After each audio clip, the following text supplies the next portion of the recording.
Bueno, yo he titulado mi ponencia La sociedad civil de la definición a la acción.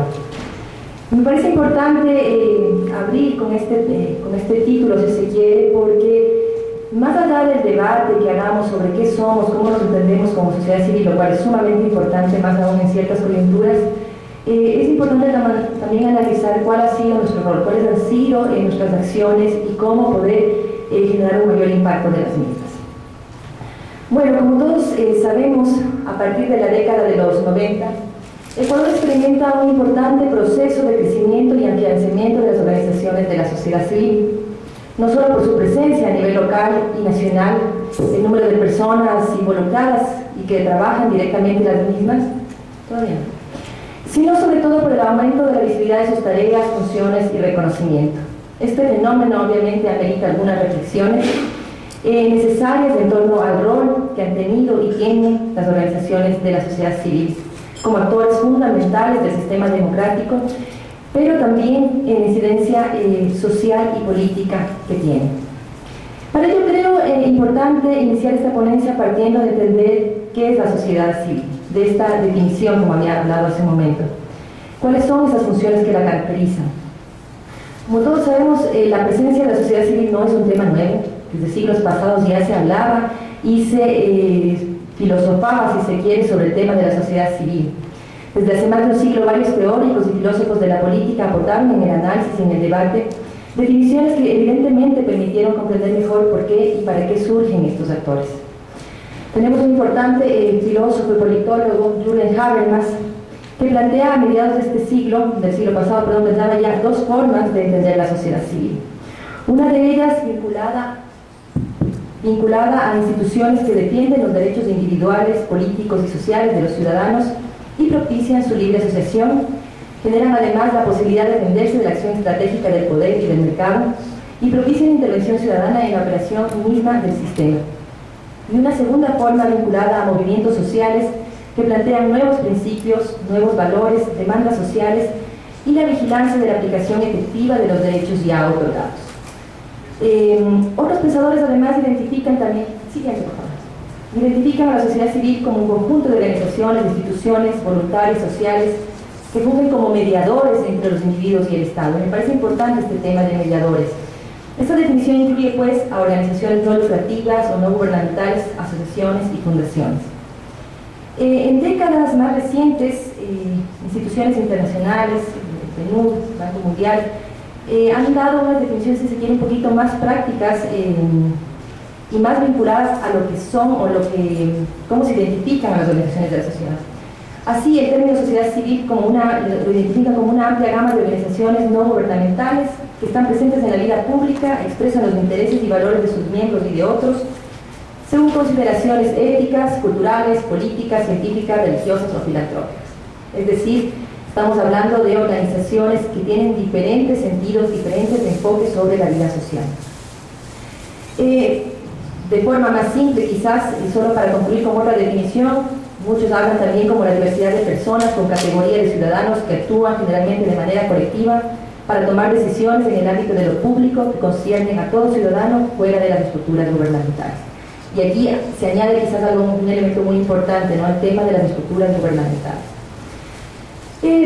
Si bien vemos que Habermas más bien se va por definir a la sociedad civil desde el rol que ésta tiene en la estructura de derechos y su función activa y transformadora de la sociedad, otras definiciones más recientes se concentran en definir a la sociedad civil en tanto su conformación misma y su identidad como grupo. Estas dos definiciones evidentemente, aunque tienen cada una su enfoque particular, no son excluyentes y más bien tienen elementos comunes que me gustaría resaltar y rasgos característicos que realmente permiten definir lo que es la sociedad civil e identificar sus funciones, como veremos más adelante. ¿Cuáles son estas características, rasgos comunes? El primero es que son grupos de actores no estatales, no partidistas, con derecho a agruparse, a participar y a emprender acciones lícitas libremente en el espacio de lo público. El segundo es que la sociedad civil agrupa actores bajo un fin común que quizás de forma aislada no lo podrían conseguir, de ahí que se unan. Un tercer aspecto que caracteriza es que en muchos casos estos actores organizados van más allá de sus intereses como grupo, sino que buscan demandas mucho más amplias, y por lo tanto se identifican como actores que median entre las necesidades sociales y las capacidades del Estado para satisfacer las mismas. Esto ya sea a través de acciones específicas que pueden o bien estar ancladas en incidencia en el sistema y la política pública, o bien generar nuevos paradigmas y valores societales. Bajo estas características encontramos que hay algunas funciones históricas específicas muy importantes que tienen y que han hecho de la sociedad civil un sector clave en el afianzamiento de los sistemas democráticos, en tanto y en cuanto su participación en la vida pública estatal y no estatal provoca la participación ciudadana en el debate de la política pública, y porque su presencia tiende a generar un equilibrio también entre los poderes. Así, entre estas funciones podemos enumerar algunas. Está el que crea una voluntad colectiva para promover la participación ciudadana, la presencia social en la opinión pública y generar propuestas y proyectos societales alternativos, así como el respeto de los derechos sociales, económicos, ambientales y culturales, es decir, una capacidad transformadora de la sociedad. Otro elemento, otra función es que afianza la democracia. Han tenido esa función, pues afirman y desarrollan el pluralismo social y político, promueven el control ciudadano sobre el desempeño estatal, exigiendo incluso la rendición de cuentas estatales, y por tanto presionan hacia una mejor gestión de las instituciones del Estado. Ha sido una función histórica de las organizaciones de la sociedad civil. Son también mediadoras en el equilibrio entre las fuerzas dominantes, que usualmente se encuentran ya sea en los sectores estatales o sectores privados, y aquellos grupos sociales más débiles, es decir, median entre el Estado o los poderes del Estado y los grupos sociales más débiles.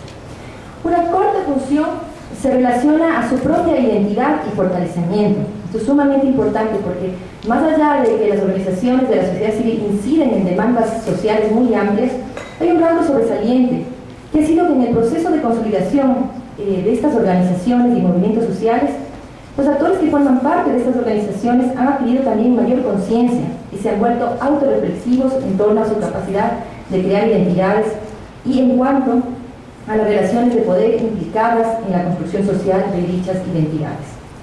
De ahí que se comiencen a legitimar ciertos principios, como la igualdad de oportunidades para participar en estos procesos. Cabe mencionar que si bien la mayoría de definiciones teóricas mencionan el rol de la sociedad en la política pública, hay una función también muy importante que ha cumplido la sociedad civil y que en nuestros países es muy clara, y que se relaciona con acciones concretas. Es decir, la sociedad civil a nivel mundial, además de promover el desarrollo y cumplimiento de la política pública, la normativa, ha pasado a ejercer o ha ejercido acciones en la satisfacción de demandas básicas. Esto ante la poca presencia de los estados por resolver necesidades reales de amplios sectores sociales. Entonces la sociedad civil ha venido a suplir de alguna manera este rol. De ahí que hayan surgido grupos sociales organizados que asumieron tareas de salud, en educación, en ambiente, en temas de cultura, interculturalidad, entre otros.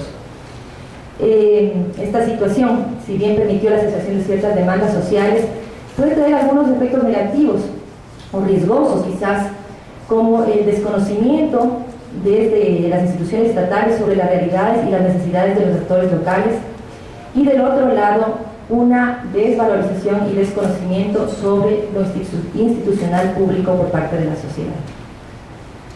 Estas son algunas de las funciones y me parece importante señalarlas, a pesar de que todas las conocemos. La mayoría de organizaciones que estamos aquí hemos trabajado, pertenecemos a la sociedad civil, y me parece importante un poco ubicarnos en estas definiciones y en estas funciones trascendentales que ha tenido la sociedad civil.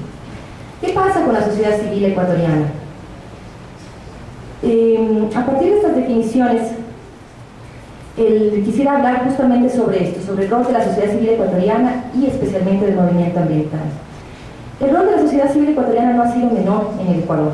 Básicamente, a partir del regreso al sistema democrático, el país experimentó, y todos somos testigos de ello, el surgimiento de diversos grupos organizados, ya sea a través de gremios, sindicatos, organizaciones no gubernamentales, entre otras, buscaron la reivindicación de importantes demandas sociales, económicas, culturales, ambientales, educativas, gremiales, políticas, entre otras tantas. Su aparición, como vemos, coincide con la llegada o con el regreso del sistema democrático y se afianza y toma fuerza también por otros hechos. Es decir, si bien surge cuando se afianza el sistema democrático, cuando regresa el sistema democrático, el rol de la sociedad civil se ha afianzado por otros hechos que quisiera comentarles. Un primer hecho tiene que ver con la falencia del modelo económico de mercado para conducir a la equidad económica, a la justicia social, que además ha promovido la no intervención del Estado y por tanto el debilitamiento de su gestión. Y hay un hecho fundamental que todos conocemos, es que ante la incapacidad, digamos, del modelo económico adoptado para satisfacer o para lograr el equilibrio en las inequidades sociales y económicas, fue precisamente este un hecho que afianzó la presencia de las organizaciones de la sociedad civil. Un segundo elemento que todos conocemos y hemos escuchado también varios debates académicos, varios debates entre las organizaciones de la sociedad civil, es la crisis de los partidos políticos, especialmente al finalizar la década de los 90. Una crisis que se evidencia en la falta de definición y coherencia ideológica de muchos de ellos y la carencia de una agenda política que dé respuesta a los acuciantes problemas de pobreza, empleo, falta de educación y deterioro de los recursos naturales, entre otros.